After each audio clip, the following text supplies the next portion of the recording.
न बोले तुम न मैंने कुछ कहा। ये किसके लिए?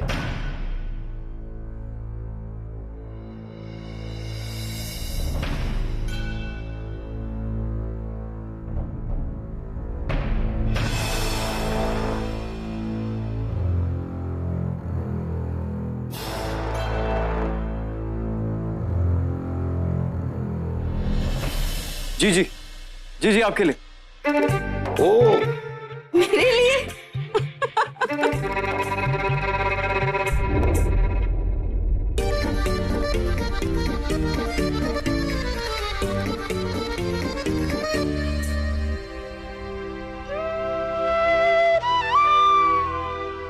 आओ तुम्हें अपना घर दिखाओ, आ जाओ।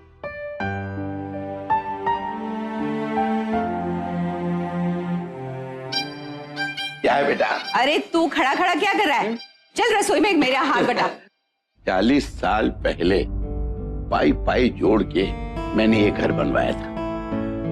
पहले छोटा सा किचन, ये हॉल, हमारे लिए कमरा, बस।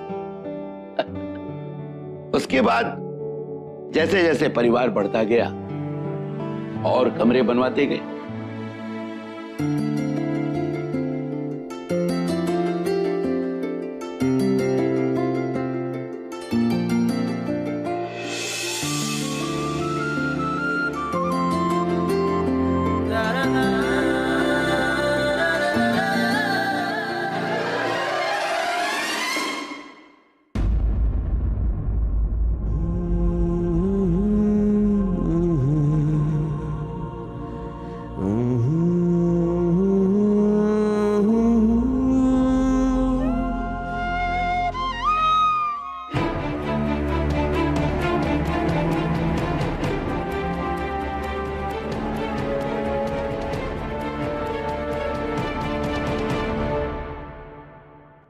तो मैंने 2 कमरे और बनवा दिए। मैंने सोचा कि वहां न बना करके वो उस कमरे की बात कर। नहीं नहीं, वो नहीं, पीछे पश्चिम की तरफ 2 कमरे। ये फव्वारा हमारे मोहल्ले में क्या, आसपास के किसी मोहल्ले में आपने नहीं देखा होगा। अमर ने इसे बड़े शौक से बनवाया था। लेकिन ये बंद क्यों पड़ा? इसमें पानी?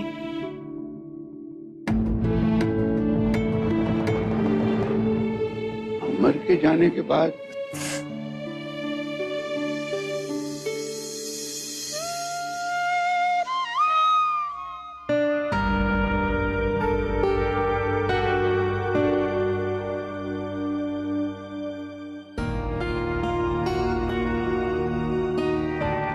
पापा जी,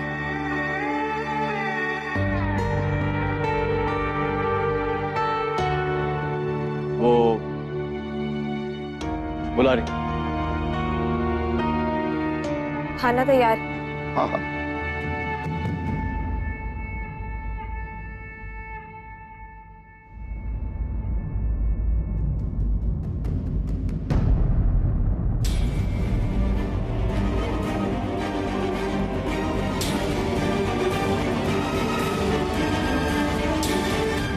बेचारी नन्ही, इसे भी काम करना पड़ रहा है।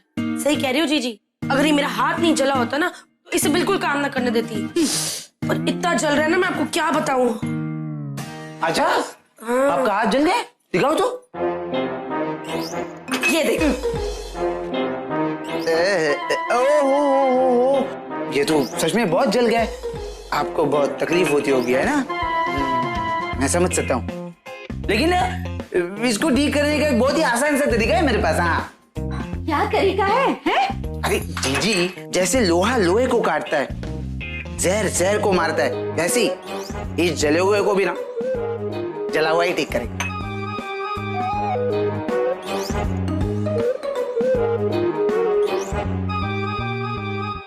अरे ये क्या कर रही है?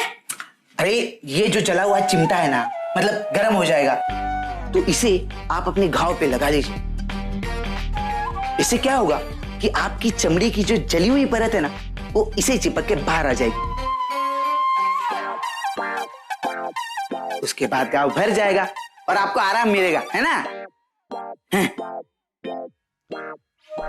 लगा लूं? नहीं नहीं नहीं, इतना भी थोड़ी ना कोई मुझे दर्द हो रहा है कि बच्चे से काम कराऊंगी, हैं? मैं काम करती हूँ ना। रख उसे, रख।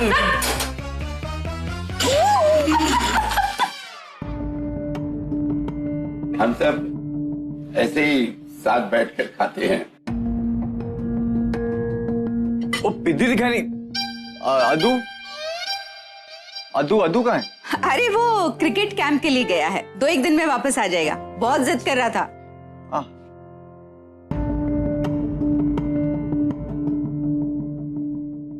अरे आप वहां क्या कर रही है? आओ बैठो ना।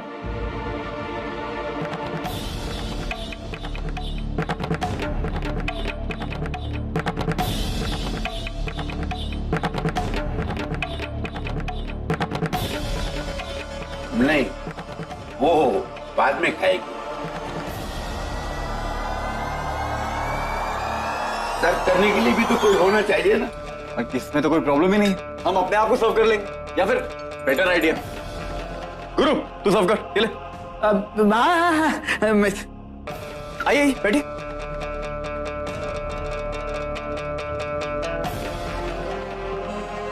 हमारे यहाँ बहुएं मेहमानों के साथ नहीं बैठती।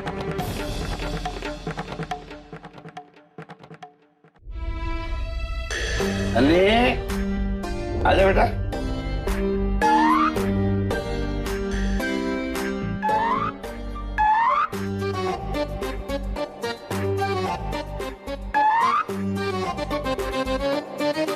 और वैसे भी स्पाइडरमैन के बगल में मैं ही बैठ सकती हूँ।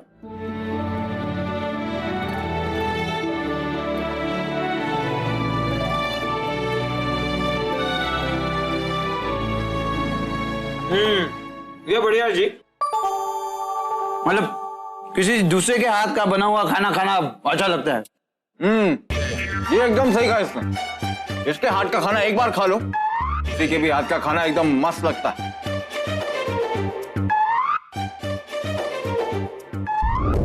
आज का खाना काफी टेस्टी है, सब मेरी फेवरेट डिशेस है। किसने बनाया?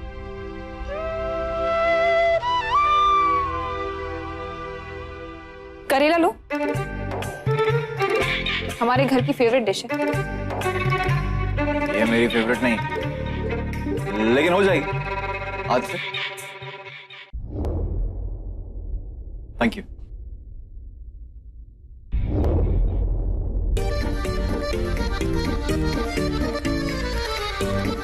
ये मैं क्या कर रही हूँ? पहले उससे फूल ले लिया और अभी उसकी स्टूपिड जोक पे मुस्कुराई भी।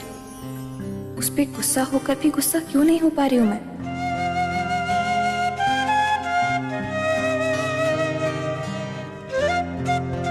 आज आपके दिल में कुछ तो चल रहा है जो आपके चेहरे पर साफ दिख रहा है। शायद मेरे सवाल का जवाब जल्दी मिल जाए।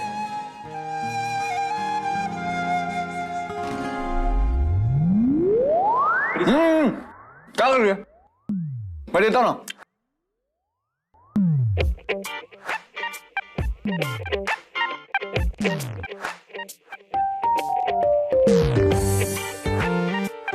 दाल दाल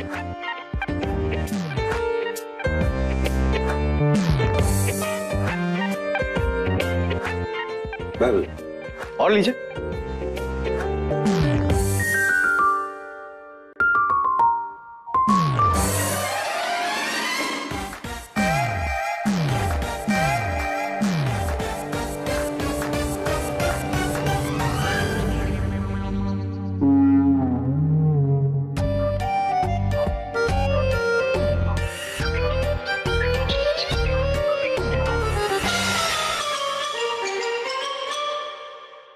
रुको, कोई बात नहीं, मैं वो दूसरी शर्ट लेके आता हूँ। ना बोले तुम, ना मैंने कुछ कहा, ना बोले तुम, ना मैंने कुछ कहा।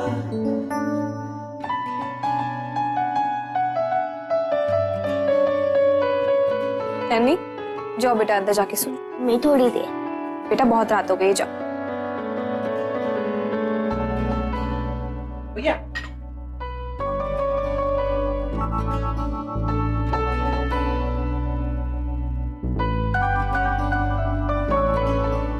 मेघा दीदी, ये भैया आपके लिए डायरी लाए थे, वो घर पे ही भूल गए।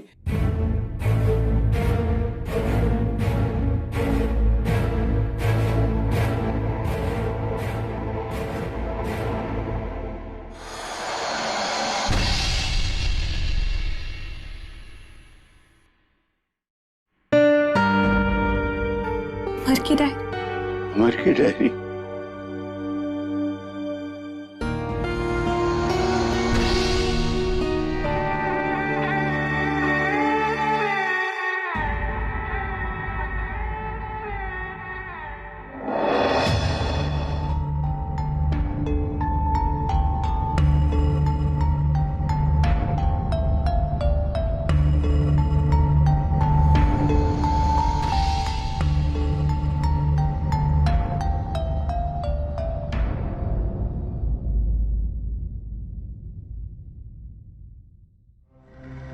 अरे यार, ये गुरु भी ना, ये डायरी मेघा को नहीं देनी थी। पता नहीं अब क्या।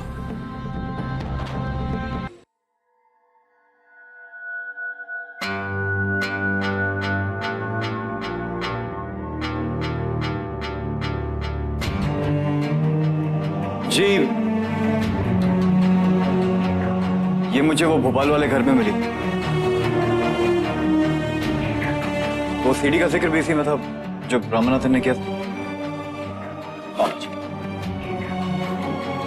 अमर को डायरी लिखने की आदत है।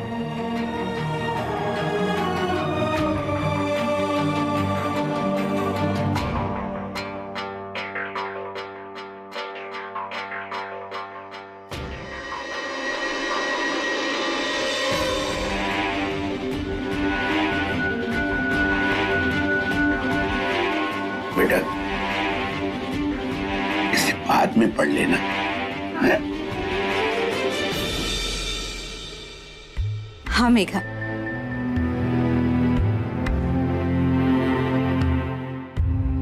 चल थोड़ा आराम कर ले, थक गई होगी।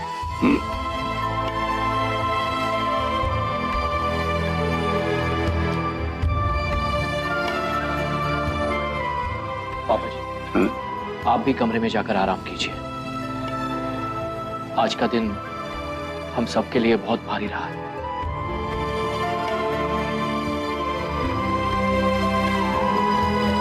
आपका बहुत बहुत धन्यवाद भाई। खाने के लिए शुक्रिया। नमस्ते जी। शुक्रिया।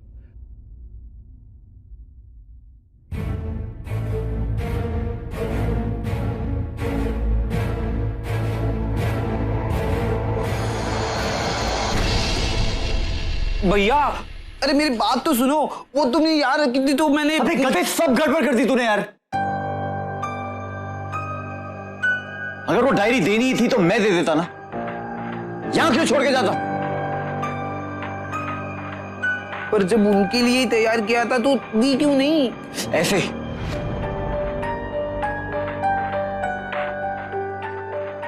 मुझे लगा वो डायरी पढ़ के वो इमोशनल हो जाएंगे, पुरानी यादें, वो पुराने जख्म ताजा हो जाएंगे। और तू तो जानता है कि पिछले दिनों में कितनी अब फिर रही हो।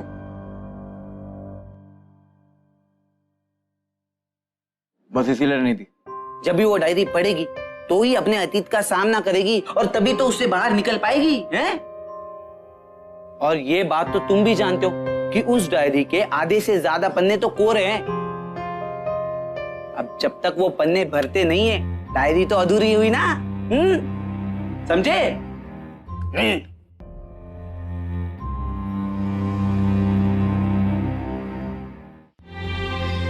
डियर मेघा, थोड़ा अजीब लगता यार। गुरु, मेरी तो कुछ समझ में नहीं आ रहा। क्या करना चाहिए था, क्या किया और क्या हो गया।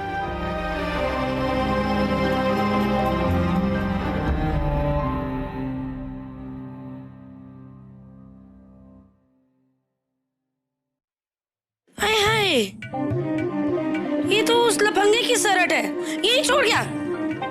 बाप का घर समझता है अपना। रेनू, एक बात बता, आखिर तुझे उस लड़के से क्या परेशानी है? हाँ, तुझे खुशी नहीं होती कि उसने हमारे अमर के नाम पे लगा हुआ दाग मिटा दिया?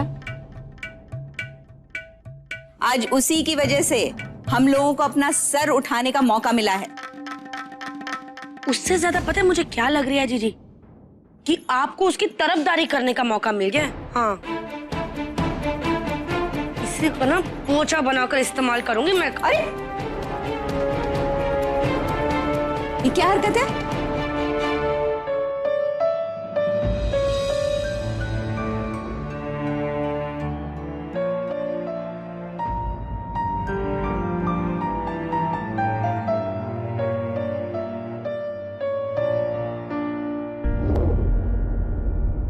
देख रही है ना जीजी, मिसेज भटनागर चली मिस्टर भटनागर की सरहट के सारे दाग निकाल ले।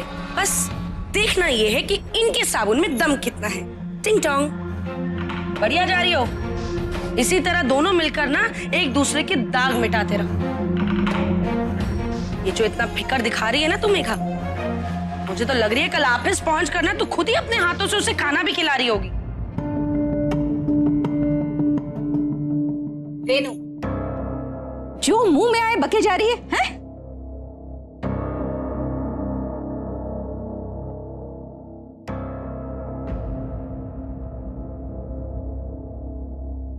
एक बात कह देती हूँ मेघा, तेरी भलाई के लिए उससे दूर ही रहना। पछताना तुझे ही पड़ेगा।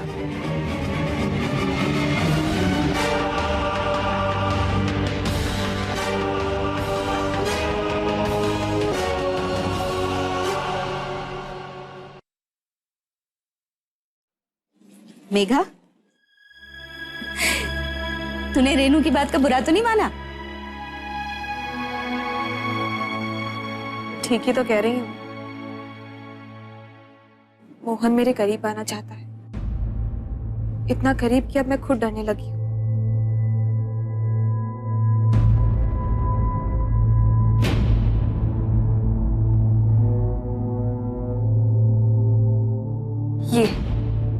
ये देकर गया है आज।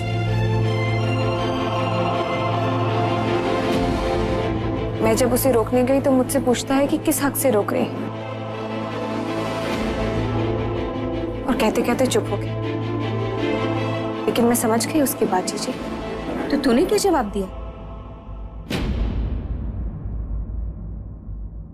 मेघा, उसे नहीं, कम से कम अपने आप को तो जवाब दे दे। मुझे जवाब पता है जीजी। मेरी जिंदगी में अमर के अलावा और कोई जगह नहीं ले सकता, ना ही मेरे दिल में और ना ही मेरे ख्यालों में। जो प्यार का मौसम अमर के साथ आया था, वो उन्हीं के साथ चला गया।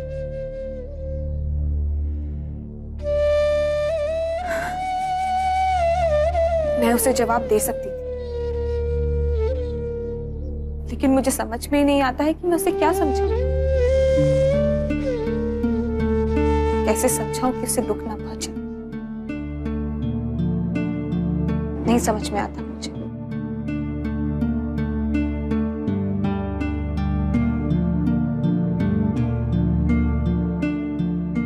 उसे दुख ना पहुंचे इस बात का डर है तुझे। इसका मतलब उसके सुख दुख की परवाह है तुझे।